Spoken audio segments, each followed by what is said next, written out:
Traveling brings a lot of excitement. It gives you a rare opportunity to meet new people, immerse yourself in a different culture, and of course, try different cuisines. What's less exciting though is trying to stay fit while pulling all-nighters, drinking, eating just about anything that's not in your hometown, and missing your regular workout routine. My wife and I traveled to Japan for 8 days, and I'm going to share with you what I did to stay fit on vacation, so you can too.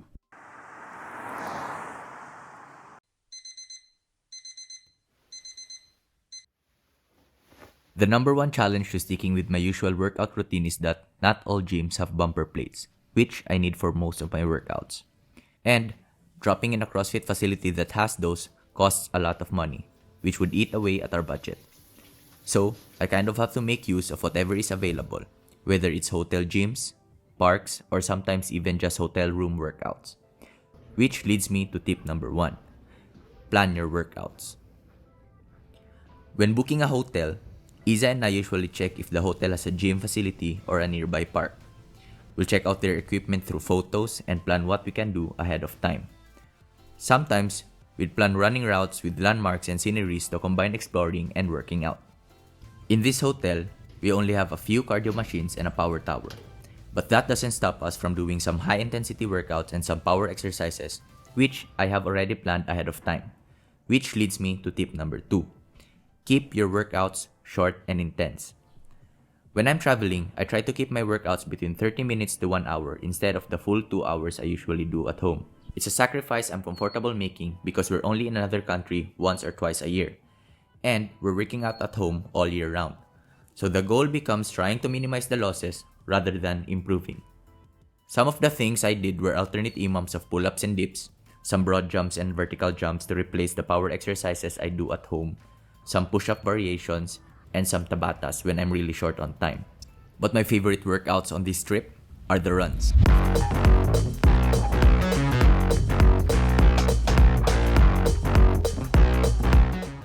Tip number 3. Do more runs. I'm usually not a fan of road runs. I mean, I do them at least once or twice a week out of necessity. But when I'm in a different country, I find them the best way to stay fit and enjoy the new environment at the same time. For some reason, I don't feel tired when I'm running in a new city. I feel like I can go on and on without ever stopping.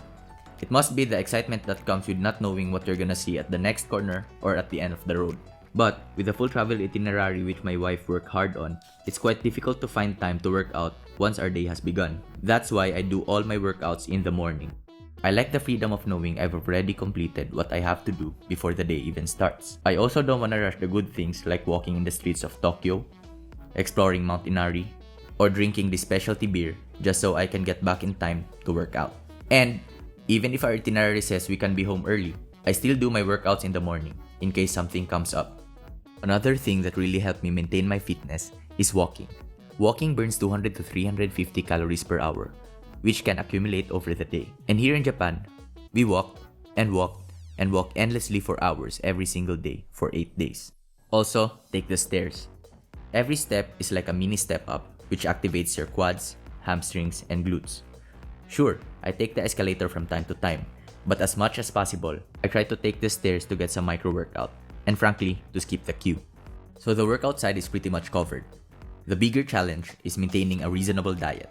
Japan has some of the most popular cuisines, and although I've tasted some of them in my hometown, there's nothing like tasting the original. I wanted to devour every food Japan has to offer. So when it came to diet, I let go a bit. I tried the best katsudon, mochi, ramen, takoyaki, wagyu, and beer that I could find. I even let go of my intermittent fasting because we have a free breakfast at our hotel. But what I did to minimize the impact of trying all these different cuisines is to minimize the portions. Instead of eating a large meal twice a day like I usually do, I try to eat small portions of different cuisines frequently. This allowed me to try different things without eating too much. Tip number 8.